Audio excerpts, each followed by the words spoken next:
Salut, c'est Chris. Donc là, c'est vidéo de bilan du mois d'octobre 2019. C'est une vidéo bilan un petit peu particulière, elle est importante celle-là. Je pense qu'elle est plus importante que beaucoup, parce que l'air de rien, on est en octobre 2019. Je te la diffuse aux alentours du 11. Tu vois, donc du coup, tu la verras sûrement le samedi qui est juste avant le 11 octobre. Pourquoi le 11 octobre? Parce qu'en 2016, le 11 octobre, j'avais eu une poussée vraiment phénoménale qui m'avait laissé scotché dans le lit pendant 3 mois sans pouvoir faire grand chose, je pouvais plus manger tout seul, etc. Et j'ai été obligé de déféquer dans mon lit, ce qui n'est pas forcément la partie la plus agréable. Bon, bref, j'étais vraiment très en galère. Ma situation n'a plus rien à voir avec ça. Mais du coup, j'ai gardé la date du 11 de chaque mois pour faire le bilan du mois précédent. Donc, du coup, tu l'as à peu près. Je vais revenir sur ce qui s'est passé par rapport à cette date-là. Donc bref, vidéo bilan, donc on est au mois d'octobre 2019. C'est également la vidéo bilan, tu vois, janvier, février, mars, avril, mai, juin, juillet, août, septembre. Donc juillet, août, septembre, c'est le troisième trimestre de l'année. Donc du coup, je fais un tir groupé sur le trimestre également.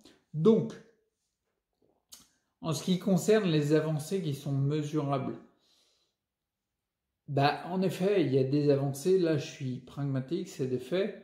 Par exemple, il y a des avancées. Quand je te parle que, tu vois, par exemple, les 4 derniers mois, j'ai pris 2 cm de tour de mollet, tour de cuisse.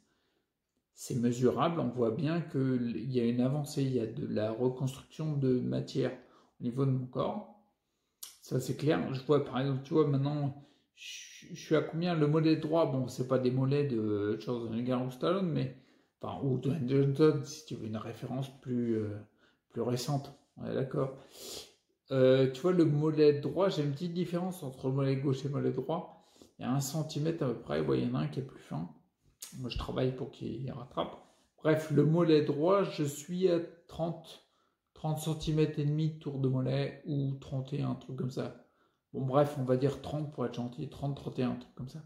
Bah, tu vois, par exemple, attends, que je réfléchisse, c'était en quelle année? Il y a plus d'un an, on va dire, il y a 1 an et demi, j'étais à 26. Tu vois, donc l'air de rien, je grappille. C'est mesurable et je vois bien que mon physique, il reprend plus. D'accord? Un autre truc qui est mesurable, par exemple, c'est mes pieds violets. J'avais les pieds froids tout le temps. Il fut une époque, bah justement, quand j'ai fait la grosse crise, la grosse poussée, on va dire, la grosse poussée symptomatique, j'ai envie de dire, et ben, à cette époque-là, j'avais tellement froid aux pieds et aux jambes, elles n'arrivaient pas à se réchauffer, que je me souviens très bien, au pic du pire, j'avais besoin de 7 bouteilles d'eau chaude du robinet, 1,5 litre. D'accord, j'avais une couverture polaire sur mes jambes pour dormir la nuit. J'avais 7 bouteilles d'eau chaude à l'intérieur de la couverture polaire pour que ça chauffe, quoi, tu vois, avec le nécessaire pour pas que je brûle mes jambes. Et c'était vraiment très chaude. Et une couette par-dessus. J'arrivais pas à réchauffer mes pieds. Enfin, mes jambes, si les cuisses, elles réchauffaient. Les genoux aussi. Mollets moitié, mais après, les pieds, ils étaient gelés. D'accord? Et ils étaient violets quasiment tout le long de la journée. D'accord? Et ben ça, par exemple, c'est mesurable. Par exemple, aujourd'hui, bah tiens, là, les 2, 3 dernières nuits, je n'ai aucune bouillotte. Ouais, parce que mes bouteilles de chaude, c'est l'équivalent des bouillottes. Ouais, quand t'as rien sous la main, tu trouves tes combines. Petit clin d'œil, mon fiston, c'est lui qui a trouvé l'idée. Et donc, du coup, bah, en fait, j'ai pas de bouillotte dans la nuit. J'ai pas de polaire autour de mes jambes sous la couette. Tu vois, j'ai pas de ça. Et mes pieds se réchauffent seuls. Et ils sont de moins en moins violets. Ils sont violets clairs. Mais très rapidement, dès que j'allonge les jambes, ils redeviennent de la couleur normale. Ce qui n'a plus rien à voir avec avant. Ça, c'est quelque chose de mesurable. C'est une avancée mesurable. Ça, c'est les avancées mesurables. Ouais, tu sens qu'il y a un mec qui arrive. Je vais te mettre un toutefois. Toutefois ou cependant, si tu veux. Néanmoins, j'en ai plus. Bon, néanmoins, en termes de ressenti, je suis plus dans le subjectif, mais en termes de ressenti, le mois d'août,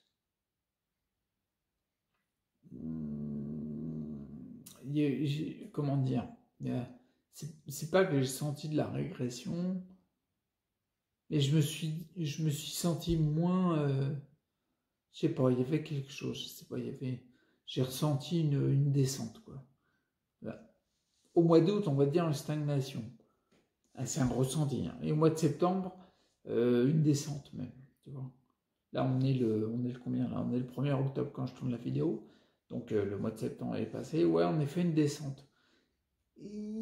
C'est un peu le genre de descente que tu ressens avant que physiquement, que comment dire, les éléments objectifs mesurables ne progressent moins, quoi. Parce que c'est toujours un ressenti d'abord.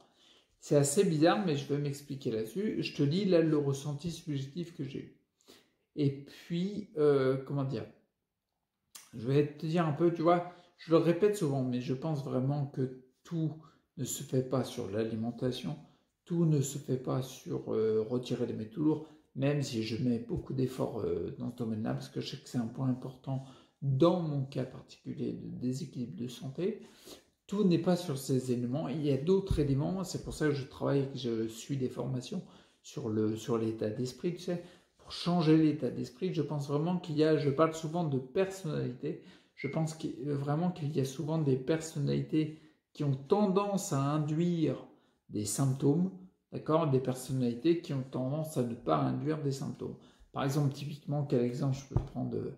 Bah si, par exemple, quelqu'un qui, en programme inconscient, a encodé le fait qu'il faut être gentil, pour X raisons. On n'est pas en train de chercher des coupables, on s'en fout, c'est juste une histoire de responsabilité. Mais si, par exemple, en inconscient, il faut être gentil chez lui, parce que pour X raisons, il va avoir tendance à dire oui à tout. Et ben non, quand on évolue en tant qu'humain, ben on ne dit pas oui à tout. On ne dit pas oui à tout. Il y a des choses sur lesquelles on dit non. Ben ça, par exemple, je pense concrètement que ça peut engendrer des symptômes. Et ça peut être des fois plus important que tous les éléments sur lesquels on bosse, que ce soit alimentaire, parasitaire ou plein d'autres trucs. D'accord? Bref, je vais dire où je vais en venir. Tu vois, par exemple, on le voit notamment dans les cas d'Olivier Soulier. C'est justement, je repointe avec un gars qui avait la sclérose en plaques. Je vais te parler de Willy Barral. Si tu penses que le psychique, l'état d'esprit n'a pas d'influence sur le symptôme, étudie le cas de Willy Barral. Willy Barral, il a eu la sclérose en plaques primaire progressive. Il en était à un stade. Tout de suite, il y a eu beaucoup de symptômes qui ne pouvaient même pas se laver les cheveux lui-même. Donc il y avait beaucoup de symptômes, d'accord? Et il a dit aux spécialistes, les neurologues et tous les spécialistes qui sont les spécialistes d'une maladie qu'ils ne connaissent pas. Mais non. Bref, les spécialistes lui ont dit, bah, on va faire les trucs classiques, traitement conventionnel. Lui, il a dit, on va faire une petite pause. Je vais d'abord essayer le côté psychanalyse, parce que c'est un psychanalyste le mec. Donc il s'est auto-psychanalysé, d'accord? Il a détecté, on va dire, des freins dans son histoire propre qui lui ont permis de ne plus avoir ces symptômes-là parce qu'il n'avait plus rien, d'accord? Et de mémoire, il n'avait pas fait de travail sur l'alimentation ou des choses comme ça. Donc bref, étudie un petit peu le cas de Woody Barral. Tu vas comprendre que, bah oui, en effet, notre psychique il peut avoir des influences énormes. Notamment, lui, il avait eu enfin, quand il a eu une poussée, la date à laquelle il a senti une poussée énorme, c'était pile poil un an après un événement important pour lui qui était plutôt vécu comme négatif. Et moi, tout ça pour revenir, moi j'ai senti en août, on va dire une stagnation, puis en septembre une descente, et je sais que cette période-là, on est à la date anniversaire à laquelle j'ai eu la poussée, ces périodes-là, en 2016, 2017, 2018 et maintenant 2019, j'ai toujours ressenti un petit down, tu vois, une petite baisse, comme ça, dans ces périodes-là. Et puis ensuite, une remontée, j'ai besoin de créer quelque chose de nouveau, etc. Donc la petite baisse que j'ai ici, je l'explique plutôt par ça. Et je vais faire une petite parenthèse hyper vite fait, parce que je veux que la vidéo soit pas longue. Mais moi, dans mon cas particulier de déséquilibre, j'ai vécu en septembre 2015 quelque chose que j'ai vécu comme difficile, en fait. Je vivais avec une partenaire. J'en ai parlé plusieurs fois. Je vivais avec une partenaire. On s'était connus très jeunes. D'accord? Donc genre 14 ans quoi. Et puis on s'est mariés en 2001, tu vois. Et en fait en 2015, j'avais mes symptômes depuis 2013 et je bossais vachement je commençais à m'intéresser, à augmenter mon savoir dans le domaine pour pouvoir trouver des solutions parce que les solutions que les professionnels de santé conventionnels me proposaient, je trouvais ça illogique et ça ne me convenait pas. Donc du coup, je cherchais pour moi. Et en fait, en 2015, il s'est passé quelque chose, c'est que arrivé le mois de juin, je me rappelle, au mois de juin 2015, alors, pour replacer le truc vite fait, hein, je le fais vite fait parce que ça va être chiant. Pendant 10 ans, en fait, on a vécu en Bretagne, quoi, et je rénovais une longère pour la famille, quoi, tu vois, pour nous, quoi, pour le gamin avec et tout. Donc pendant 10 ans, on a fait ça. On a vécu bien plus de 10 ans ensemble. Et en 2015, en juin 2015, à un moment, on échangeait, puis elle me disait, ça serait peut-être bien qu'on change un peu tout quand on échangeait. Il y avait elle qui me disait ça, puis j'échangeais aussi. Et il y a un moment, durant notre discussion, je me suis dit, tiens, ouais, c'est peut-être pas couillon, allez hop, on lâche tout. On vend la longère, c'est pour ça que je te disais, on vend la rénovation et on change complètement, on cherche une location, peu importe, on change de style de vie, ça va permettre de reprendre quelque chose. Donc du coup, mois de juin, bien sûr, moi j'avais fait les recherches et tout pour un appart et tout, puis on avait trouvé quelque chose. Donc les visites ont été faites, le déménagement a été fait le 15 juillet 2015. Donc, ça a été très vite, d'accord? Donc, le 15 juillet 2015, voilà, nickel. Et puis, il y a eu le fait qu'on était, parce que, en effet, du coup, en juillet 2015, il y avait le côté, ma partenaire et le fiston, ils allaient dans la nouvelle location. Et puis, moi, en fait, j'y allais mollo, je comptais, on avait dealé que j'allais venir une fois sur deux, un jour sur deux, pour pallier, parce que en effet, j'étais tributaire des ondes électromagnétiques qui étaient à l'endroit du nouvel appartement. Mais je m'étais dit, allez, on va pousser un petit peu, on va se challenger un petit peu, et je pense que le corps, quand l'état d'esprit se pousse un petit peu, tu vois, ben, tu peux des fois déplacer ou surmonter des rochers que tu aurais cru impossible. Donc du coup, il y avait ça qui avait été dealé. Et puis en fin de compte, il n'y avait pas d'application de ça. Alors ouais, on va dire peut-être. Là, on pourrait mettre plein de jugements, tu vois, on pourrait dire, ah ouais, c'est dégueulasse, machin. Ou alors, ouais, tu t'es pas réveillé, tu t'es fait berner et tout. Peu importe, je suis pas là pour juger de ce qui est eu, ce qui a été fait et tout, je m'en fous complètement. Ce que je veux regarder, ce que je veux comprendre, c'est le plus important pour être constructif, parce que sinon le reste, ça sert à rien. Tu rentres dans un rôle de victime et là, tu es contre-constructif. Donc là, moi, pour être constructif, c'est pour ça que je te dis ça, c'est juste pour mettre à plat le fait qu'en effet, chez moi, il y avait une croyance que la vision que j'avais de la vie, à partager la vie avec la partenaire et tout, la vision de la famille qu'on était en train de créer, c'était quelque chose qui me correspondait, qui m'attirait vers la vie, qui m'était en vie, quoi, tu vois. Et en fin de compte, pour revenir au mois de septembre, ça a traîné jusqu'en septembre, et le troisième week-end de septembre, la valda a été crachée, j'ai envie de dire, parce que la partenaire m'a dit texto, bah non, je t'ai menti, en fait, on arrête tout, quoi. Et là, pour moi, ça a été quelque chose d'important. Voilà. Tout ça, ce qui a été fait et tout, je m'en fous. Il n'y a pas de jugement, il n'y a pas de coupable, il n'y a rien du tout là-dessus. Si je te dis ça, c'est vraiment uniquement pour, mettre en avant le fait que je pointe ça et je ressens cette difficulté-là que j'ai vécue en 2015. Je l'ai ressentie chaque année. Et là, en ce moment, je pense que c'est un petit peu un écho de ce qui est arrivé, de ce pavé-là qui a été dans ma vie, quoi, en fait. Tu vois, pas vraiment sans jugement, quoi, mais plutôt dans le constat. Donc le truc qui est cool, c'est que un an après, grosso merdo un an après, le 11 octobre 2016, on n'est pas loin du 3e week-end de septembre, tu vois. Là, il y a eu... c'est comme s'il y avait le corps qui s'était manifesté par une flambée de symptômes, d'accord? Par rapport à cette perturbation dans ma ligne de vie, on va dire, il y a eu un an après une grosse flambée de symptômes. Mais ce qui s'est passé en octobre 2016, c'est que même si j'étais vachement à la ramasse, parce que j'étais quand même à 9 sur l'échelle DSS du classement des handicaps de la sclérose en plaques, et 9 c'est un gros score, à 10 t'es mort, donc 9 c'est pas mal. Ce qui s'est passé en fait, c'est que il y a eu, je sais pas d'où ça vient, mais il y a eu une forme de regain d'énergie, enfin très faible, hein. Mais en tout cas, j'ai eu envie de construire autre chose, d'accord?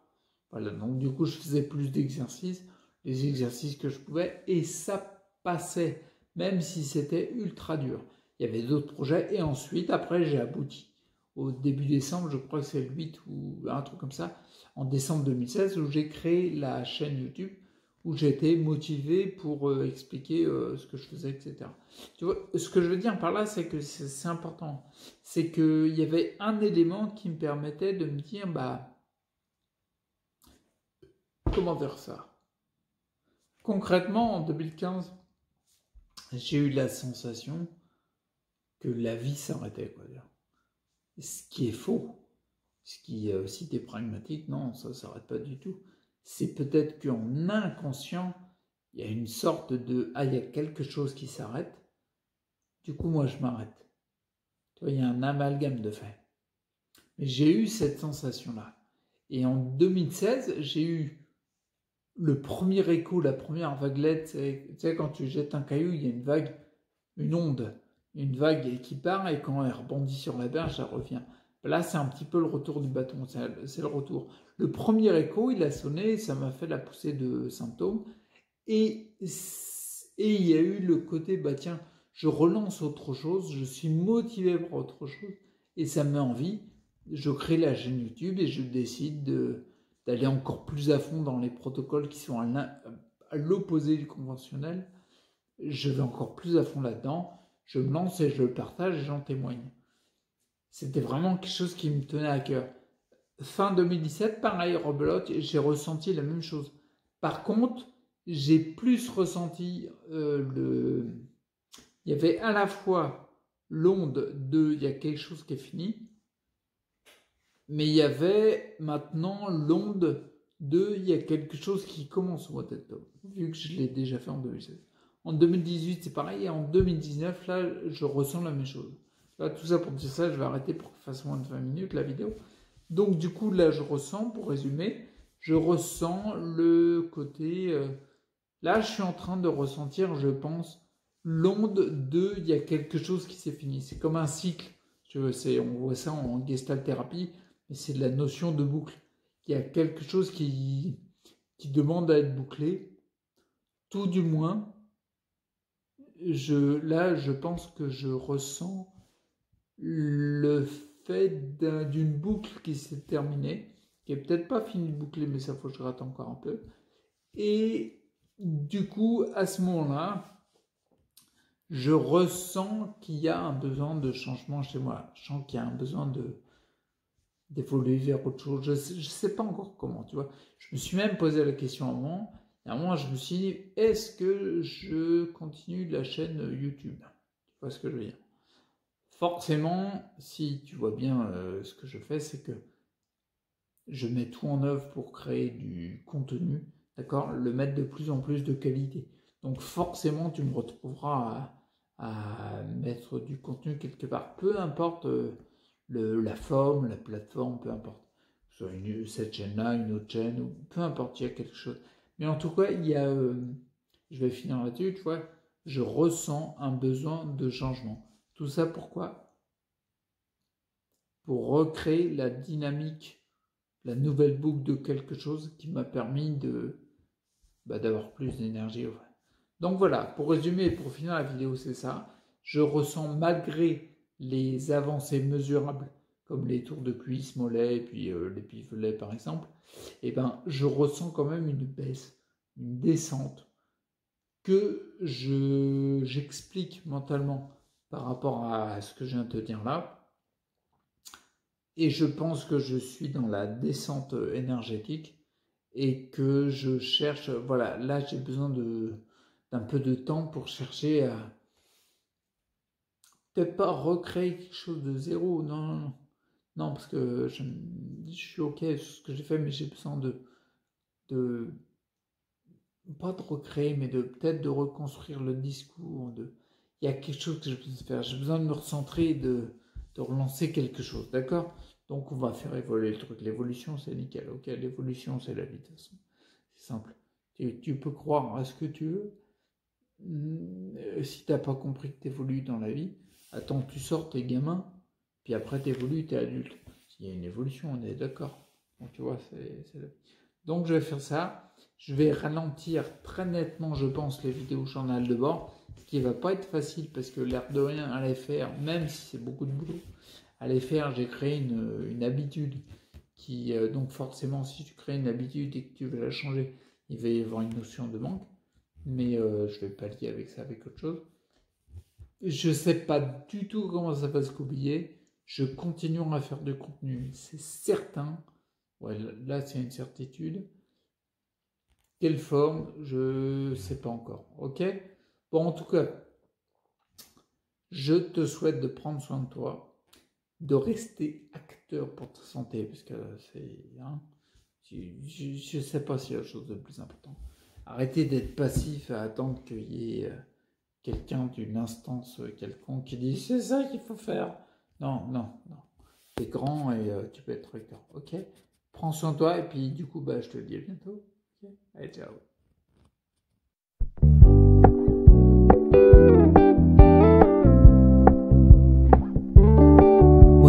Keep it low key, keep it softly spoken, with no strings tying you to me. I'm happy in your company with no emotion, 'cause my love deserves to be free.